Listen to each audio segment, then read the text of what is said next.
दोस्तों, अगर आपका भी वोटर आईडी कार्ड बना हुआ है तो आपको पता ही होगा, एक बार फिर से 12 राज्यों में एसआईआर की प्रक्रिया शुरू हो चुकी है। आपको आपके बीएलओ द्वारा कुछ इस तरह का फॉर्म प्रोवाइड किया गया होगा। अब आप लोगों को करना क्या है, इस वाले फॉर्म को या तो ऑफलाइन फिल करके अपने बीएलओ के पास में जमा कर देना है, या फिर आप लोग ये वाला जो फॉर्म है अपने मोबाइल फोन के माध्यम से ऑनलाइन भी फिल कर सकते हैं। दोनों में से आप लोगों को कोई एक काम करना है। तो इस वीडियो में मैं आपको दिखाने वाला हूं कि आप किस तरह से एसआईआर का जो फॉर्म है वो अपने मोबाइल फोन के माध्यम से ऑनलाइन ही सबमिट कर सकते हैं। इसके बाद आप लोगों को ऑफलाइन बीएलओ के पास में फॉर्म जमा करना नहीं पड़ेगा। अगर आप लोग एसआईआर का फॉर्म नहीं फिल करते हैं तो आने वाली वोटर लिस्ट से आपका जो नेम है वह डिलीट कर दिया जाएगा, और इसके बाद में आप लोगों को कुछ अलग से एडिशनल डॉक्यूमेंट्स दे करके फिर से वोटर आईडी कार्ड अप्लाई करना होगा। देन इसके बाद ही आपका वोटर आईडी कार्ड बन जाएगा। तो इसलिए एसआईआर का जो फॉर्म है वह सभी लोगों को फिल करना जरूरी है। तो इस वीडियो में मैं आप लोगों को एसआईआर का जो फॉर्म है वो बिना किसी गलती के किस तरह से आप लोगों को फिल करना है, कंप्लीट प्रोसेस बताने वाला हूं। तो चलिए शुरू करते हैं। सबसे पहले आपको अपने मोबाइल के गूगल को ओपन कर लेना है और यहाँ पर आपको टाइप करना है NBSP। इतना टाइप करने के बाद सर्च करेंगे। पहले नंबर पर ही आपके सामने ये वाली वेबसाइट आ जाएगी, तो हमें यहीं पर एक बार क्लिक कर देना है। इसके बाद आप लोग वोटर आईडी कार्ड की ऑफिशियल वेबसाइट पर आ जाएंगे। अब यहाँ पर देखिए, पहले नंबर पर ही आपको ऑप्शन देखने को मिल जाता है फिल इन्यूमरेशन फॉर्म। हमें इसी वाले ऑप्शन पर एक बार क्लिक कर देना है।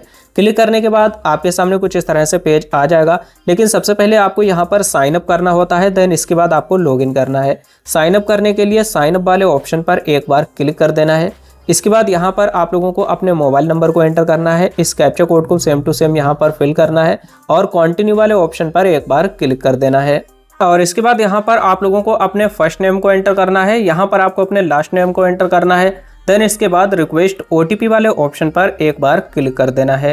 अब आपने जो भी मोबाइल नंबर दिया है, इस मोबाइल नंबर पर एक ओटीपी सेंड किया जाएगा। उस ओटीपी को हमें यहाँ पर फिल करना है और इसके बाद वेरीफाई वाले ऑप्शन पर एक बार क्लिक कर देना है। जैसे ही वेरीफाई वाले ऑप्शन पर क्लिक करेंगे, आपका रजिस्ट्रेशन यहाँ पर सक्सेसफुली कंप्लीट हो जाएगा। अब हमें दोबारा से फिल इन्यूमरेशन फॉर्म वाले ऑप्शन पर एक बार क्लिक कर देना है, और क्लिक करने के बाद जिस भी मोबाइल नंबर के माध्यम से आपने रजिस्ट्रेशन किया था उस मोबाइल नंबर को यहाँ पर फिल करेंगे। इस वाले कैप्चा कोड को सेम टू सेम यहाँ पर फिल करके रिक्वेस्ट ओटीपी वाले ऑप्शन पर एक बार क्लिक कर देना है। और अब आपके मोबाइल नंबर पर एक बार फिर से ओटीपी सेंड किया जाएगा। उस ओटीपी को यहाँ पर फिल करेंगे। देन इसके बाद वेरीफाई एंड लॉगिन वाले ऑप्शन पर एक बार क्लिक कर देना है। जैसे ही क्लिक करेंगे, अब आप लोग इस पोर्टल में सक्सेसफुली लॉगिन हो जाएंगे।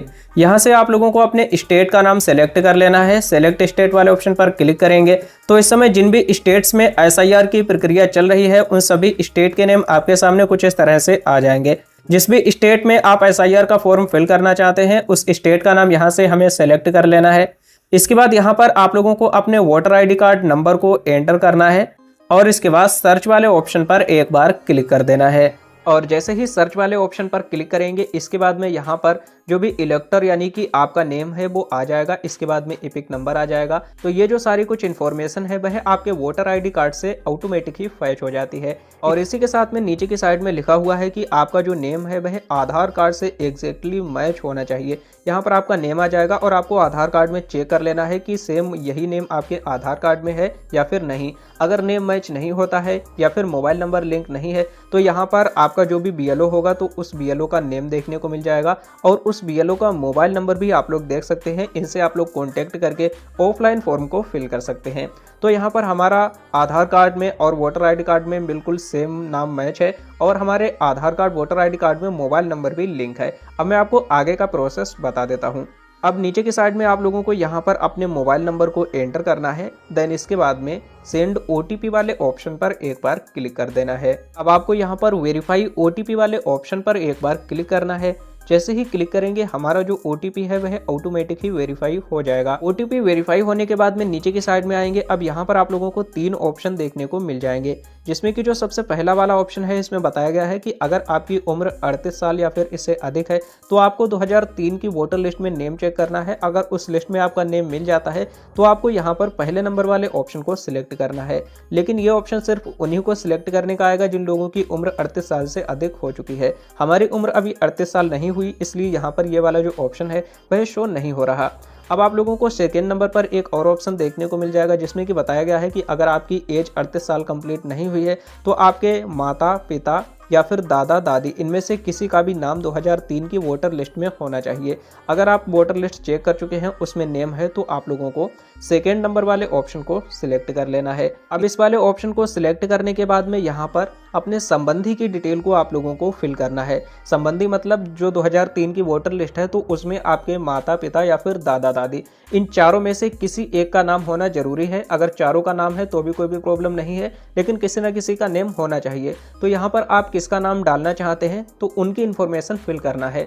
अब आप लोगों को सबसे पहले मैं एक चीज़ बता देता हूँ, आपको 2003 की जो वोटर लिस्ट है वो पहले डाउनलोड करके यहाँ पर रख लेनी है। यानी कि 2003 में आपके दादा दादी या फिर आपके माता पिता कहाँ पर रहते थे, तो आपको उसी स्थान की वोटर लिस्ट को डाउनलोड करना है। तो इसके लिए आपको दोबारा से इस वेबसाइट के होम पेज पर आ जाना है और यहाँ पर आपको ऑप्शन देखने को मिल जाता है search your name in last SIR। हमें इसी वाले ऑप्शन पर एक बार क्लिक कर देना है। क्लिक करने के बाद ऊपर की साइड में आपको दो ऑप्शन मिलेंगे। पहला ऑप्शन है सर्च बाय इलेक्टर डिटेल्स और दूसरा ऑप्शन है सर्च इन लास्ट SIR E-रोल। तो हमें सेकेंड नंबर वाले ऑप्शन पर क्लिक करना है।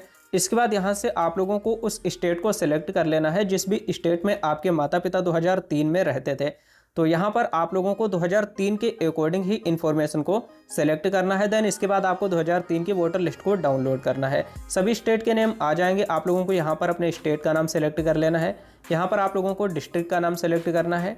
इसके बाद यहाँ पर असेंबली का नाम सेलेक्ट कर लेना है और यहाँ पर पोलिंग स्टेशन का नाम सेलेक्ट कर लेना है, या फिर आपके गांव का नाम भी इसमें आ जाएगा।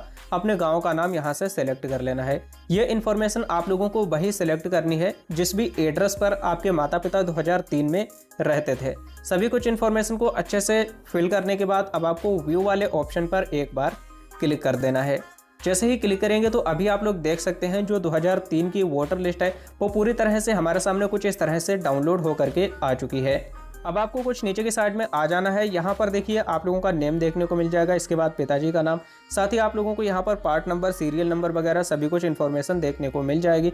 अब इस वोटर लिस्ट को आपको सबसे पहले तो डाउनलोड कर लेना है और इसके बाद आपको करना क्या है, आपके माता पिता का जहाँ कहीं पर भी नेम हो उस वाले पेज का आप लोगों को स्क्रीनशॉट ले लेना है, क्योंकि आगे का जब भी आप लोग फॉर्म SIR का फिल करेंगे तो इसमें आप लोगों को सीरियल नंबर की ज़रूरत पड़ने वाली है। तो यहाँ से आप लोगों को इस तरह से अपनी वोटर लिस्ट को डाउनलोड कर लेना है। अब दोबारा से आपको इसी वाले पेज पर आना है। यहाँ पर आप लोगों को स्टेट का नाम सिलेक्ट करना है और स्टेट का नाम सिलेक्ट करने के बाद में यहाँ पर आप लोगों को असेंबली का नाम सिलेक्ट करना है। यानी कि 2003 में कौन सी असेंबली में जिसका भी लिस्ट में नाम मिला हो, माता पिता या फिर दादा दादी, तो वो कौन सी असेंबली में वोट डाला करते थे, तो वो आप लोगों को यहाँ पर सिलेक्ट कर लेना है। और असेंबली का नाम सिलेक्ट करने के बाद में अब आप लोगों को यहाँ पर पोलिंग स्टेशन सिलेक्ट कर लेना है। इसके बाद में आप लोगों को एक चीज़ और फिल करनी है जो कि है यहाँ पर सीरियल नंबर। अब आप लोगों को करना क्या है, दोबारा से उसी वाली वोटर लिस्ट में जाना है और जो भी मैंने आपको बताया था कि इसका स्क्रीनशॉट आपको लेके रख लेना है, तो उसी स्क्रीनशॉट में जहाँ कहीं पर भी आपके माता पिता या फिर दादा दादी का नाम मिलता है तो उन्हीं के जस्ट सामने ही आप लोगों को यहाँ पर सीरियल नंबर देखने को मिलेगा। सीरियल नंबर का मतलब ये होता है जैसे कि ये जो गिनती होती है 1 2 3 4 करके ऐसे गिनती आएगी और जहाँ कहीं पर भी आपके संबंधी का नाम है तो उनके जस्ट सामने यहाँ पर आपको देखनी है। तो जो भी यहाँ पर आप लोगों को सीरियल नंबर मिलता है तो यही सीरियल नंबर आप लोगों को वहाँ पर एंटर करना है। और सीरियल नंबर को एंटर करने के बाद में अब आप लोगों को यहाँ से रिलेशनशिप सिलेक्ट करना है कि आपने जो भी सीरियल नंबर एंटर किया है तो ये आपके कौन लगते हैं, पिताजी लगते हैं, माताजी हैं, दादाजी हैं या फिर दादी जी। तो हमने यहाँ पर फादर सिलेक्ट कर लिया और अब आपको सर्च वाले ऑप्शन पर एक बार क्लिक कर देना है। और जैसे ही सर्च वाले ऑप्शन पर क्लिक करेंगे तो यहाँ पर आप लोग देख सकते हो उनका जो पूरा नेम है वह ऑटोमेटिक ही फिल होकर के आ जाएगा। आप लोगों को नेम को फिल करने की ज़रूरत नहीं पड़ेगी। यहाँ पर नेम भी आ जाएगा, उनका फादर का नेम आ जाएगा, इसी के साथ में यहाँ पर पार्ट नंबर, सीरियल नंबर, ये ऑटोमेटिक ही फैच होकर आ जाएगा। अब आप लोगों को यहाँ पर अगर ये सब कुछ इन्फॉर्मेशन सही है तो एक बॉक्स दिखाई दे रहा है, इस वाले बॉक्स पर टिक लगाएंगे, देन कंटिन्यू वाले ऑप्शन पर एक बार क्लिक कर देना है और इसके बाद में कुछ नीचे की साइड में आ जाना है। यहाँ पर आप लोगों को आपकी सारी कुछ इन्फॉर्मेशन देखने को मिल जाएगी, जैसे कि यहाँ पर नेम देखने को मिल जाएगा, इपिक नंबर देखने को मिल जाएगा, इसी के साथ में रिलेटिव का नाम देखने को मिल जाएगा और पार्ट नंबर, सीरियल नंबर, ये सारी चीज़ें आप लोग यहाँ पर देख सकते हैं। तो अगर सब कुछ सही है तो आपको सबमिट करना है, नहीं तो आपको एडिट का ऑप्शन देखने को मिल जाएगा। आपको यहाँ पर क्लिक करके अभी इन्फॉर्मेशन एडिट कर सकते हैं क्योंकि अभी फॉर्म सबमिट नहीं हुआ है।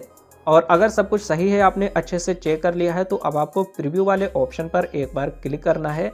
क्लिक करने के बाद में यहाँ पर इस वाले फॉर्म का पूरा प्रीव्यू आ जाएगा और प्रीव्यू को अच्छे से चेक करने के बाद में यहाँ पर आपको एक बॉक्स दिखाई दे रहा, इस वाले बॉक्स पर आप लोगों को टिक लगाना है। देन सबमिट वाले ऑप्शन पर एक बार क्लिक कर देना है। जैसे ही सबमिट वाले ऑप्शन पर क्लिक करेंगे इसके बाद में आप लोग रिडायरेक्ट हो जाएंगे ई साइन की ऑफिशियल वेबसाइट पर। यहाँ पर आप लोगों को अपने आधार कार्ड नंबर को एंटर करना है, गेट OTP वाले ऑप्शन पर क्लिक करना है। इसके बाद में आपके आधार कार्ड से जो भी मोबाइल नंबर लिंक होगा उस पर एक OTP सेंड किया जाएगा। OTP आपको फिल करना है, इस बॉक्स पर टिक करके सबमिट वाले ऑप्शन पर क्लिक कर देना है। आपका जो ई साइन है वह कंप्लीट हो जाएगा। जैसे ही आपका ई साइन यहाँ पर कंप्लीट होगा इसके बाद में आपका जो इन्यूमरेशन फॉर्म है वह सक्सेसफुली यहाँ पर फिल हो जाएगा और यहाँ पर लिख के आ जाएगा your enumeration form successfully submitted. तो इस तरह से आप लोग बहुत ही आसानी से अपने मोबाइल फ़ोन के माध्यम से घर बैठे ही इस वाले फॉर्म को फिल कर सकते हैं। ये फॉर्म फिल करने के बाद में आपको ऑफलाइन BLO वाला फॉर्म फिल करने की ज़रूरत नहीं पड़ेगी।